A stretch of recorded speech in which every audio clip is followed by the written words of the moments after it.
with literally tens of thousands of United Methodists get sued with some regularity and frequency. Usually, it's a church mad at the pastor. On occasions, far too regularly, it's pastor who's mad at church. And by God, if you're mad about something, of course, what do? You go to court. And so the conference is learning to protect itself. And because so often we pastors are the problems, and they have far less control over you guys, they require us ministers every 4 years to go through 2 kinds of training. First of all, we are called to go through training about professional boundaries, which basically means you don't get romantically involved with parishioners. Or, if not romantically, physically. You just don't do that. And we do that every 4 years. We go to a 4-hour workshop where that's essentially the message given to us. So the conference can say, yes, they were terrible in their local church, but we trained them better. So we're not responsible. Well, that's good. Now, 2 weeks ago, I went to the other seminar.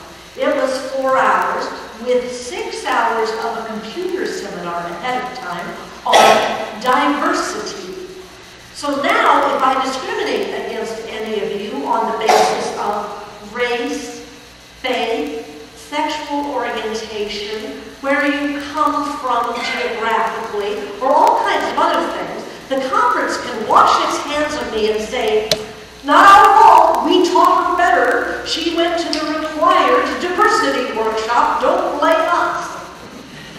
I find this tremendously reassuring.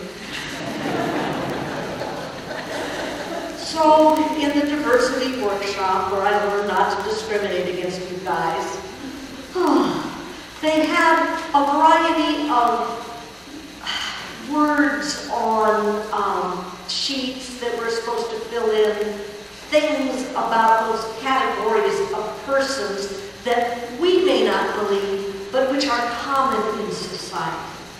So they had Middle Easterners and Native Americans, they had blacks, they had Latinos, they had white men, they had women. I guess we weren't white. So they went through the whole thing, and we were supposed to put things up on each of them. And I learned some things I'd rather not have learned about how some people view various ethnic or racial or geographical groups. Very educational. One thing I learned was that every white male in the room felt very uneasy about this whole thing. And I learned through looking at what the guys, because most of them were guys, they are Methodist ministers after all, what they wrote up about women and how they perceive women.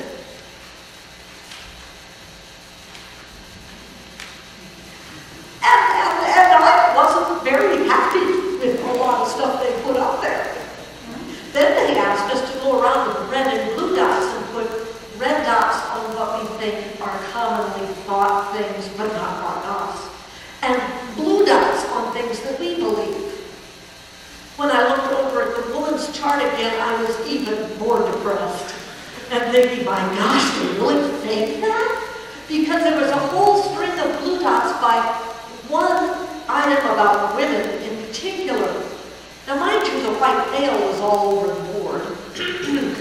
But the women by these pastors were viewed strongly as being ruled by emotions. You know, those women, they just don't have a lick of sense in their heads. Just however they feel, that's how they go. Well, my feelings were hurt. Sort of. Because I figured the guys were stupid enough to really believe that. Whoa! I won't tell you what I wrote under the white male column. And I put my blue dot beside it too. I really believed it. So we look at the differences in people, but we have to admit, it ain't just women. It's the guys too, who have feelings. And occasionally our rules by those feelings and make decisions not necessarily rationally, but because that's how I feel. So there. This is not a wise or appropriate thing for us children of God. I mean, we all have feelings. Some of them are great. Some of them are pretty nasty. Feelings in themselves are neither good nor bad. They just are. We all have them. It's what we do with those feelings that can be good or bad. Thus St. Paul, God bless his prickly soul, says to us, be angry, but don't sin. Careful what you do with the energy from that anger. Make sure you channel it right. Be angry, don't sin. Now, we've been reading a lot. Thanks for our ecumenical lectionary on Jeremiah, on Lamentations, on Isaiah, prophesying the Babylonian exile. It's a thoroughly pressing time, and here we are in Kingdom Tide, where I wear my cheerful little stole. Kingdom Tide, where we talk about the teachings of Jesus. Kingdom Tide, a time for us to grow spiritually as disciples of Christ. And we get this long litany of depressing stuff. And today, we hear about unfaithful Judah, the widow abandoned by everybody, the priests with an empty temple, the roads empty, no pilgrims processing for festivals, the people scattered across the Middle Eastern world, and no hope at all. And we don't like hearing that kind of thing as, this is the Word of God. Oh, thanks be God. But as Christians, we know there are those times in our lives where we feel as bereft as that widow Judah, where we feel as empty as the city of Zion, the city of God. When I think of our world and I look at places like Afghanistan, I figure they probably feel that way. Look, another foreign oppressor coming in to rule us. The French have been here, the Russians have been here, and now it's the Americans in our country. Our country which has to make do with drugs to make money because vegetables and grain don't make enough to survive on. Poppies, they'll grow almost wild. They're easy to harvest, and people will pay substantial money for this so I can support my family on something I know is wrong, but my family has to eat. And in that dry wilderness of unrelated villages, of people who live in valleys so steep and deep that they may live their entire lives in the enclosure of those steep valley walls and never go beyond it.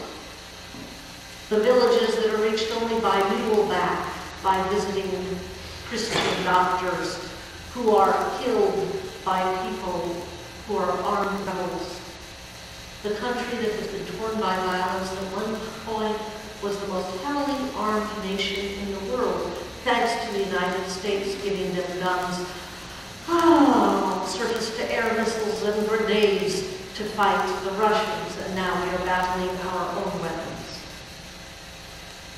It's depressing. But you know, that state of Afghanistan is temporary, and they have the potential for a brilliant future, perhaps not under our rule, but they're people. There's geniuses, there's scholars, there's poets, there's teachers, there's people who care and live within that nation and are ready to take hold again and to build anew. If we allow the present to become a permanent reality, well, we have created an enemy that will endure. We have issues with our own emotions. I loved an old Madison Center commercial that talked about suicide. It said it is a permanent solution for a temporary problem. I was able to delay a parishioner for 2 years in killing himself by saying, you know, Madison's in a commercial set. His attempt a permanent solution for what will pass. But he didn't take antidepressants long enough, and he wasn't able to resolve things with his wife. The Rutgers student who killed himself this week, filled with shame, the suicide rate among gay and lesbian teenagers is 3 times the suicide rate of straight kids because of shame and fear of not being accepted and dread of condemnation of who they are. A permanent solution to a temporary problem.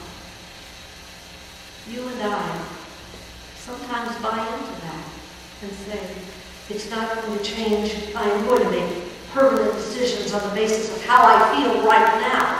And yet feelings are ephemeral. Feelings are not what we're called to base our faith upon. In this gospel lesson where Jesus is accosted by his disciples saying, hey, Jesus, give us faith. And then